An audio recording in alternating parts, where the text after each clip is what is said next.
नमस्कार, स्वागत आहे तुमचं आजच्या नवीन व्हिडिओमध्ये। तर आज आपण मस्त पावटा आणि बटाट्याची भाजी बघणार आहोत।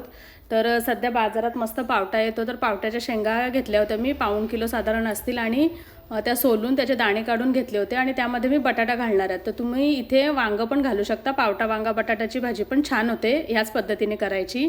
तर कुकरमध्ये करणार आहे, तेल गरम केलं, त्यामध्ये जिरं मोहरी हिंग घातलं आणि कांदा घातला, कांदा चांगला परतून घेतला, मग आलं लसूण पेस्ट घातली, ती देखील मस्त कांद्यासोबत कच्चा वास जाईपर्यंत परतून घेतली।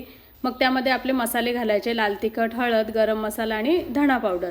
ते मसाले मस्त तेलामध्ये परतून घ्यायचे आणि पावट्याच्या जे दाणे आहेत ते आणि सोललेला बटाटा, तर इथे बटाटा सायलासहित पण तुम्ही घालू शकता। आणि पुन्हा सांगते, वांग पण छान लागतं या भाजीमध्ये।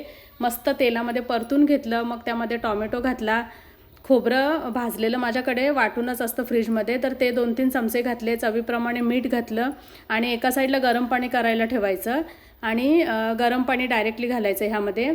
आणि गरम पाणी आपल्याला जेवढा रस्सा हवा आहे त्याप्रमाणे पाणी तुम्ही कमी जास्त करू शकता। आणि कुकरचं झाकण लावून आपल्याला 3 शिट्ट्या करून घ्यायच्या आहेत। आणि झाकण शिट्टी गार झाल्यानंतर हे बघा, झाकण काढलं, बटाटा पण मस्त शिजला आणि पावट्याचे दाणे पण चांगले शिजलेले आहेत। तर त्यामध्ये वरून कोथिंबीर घातली आणि आपली ही पावटा बटाट्याची भाजी तयार आहे। कसा वाटला व्हिडिओ नक्की कमेंटमध्ये कळवा आणि चॅनलवरती नवीन असाल तर सबस्क्राईब करा। धन्यवाद।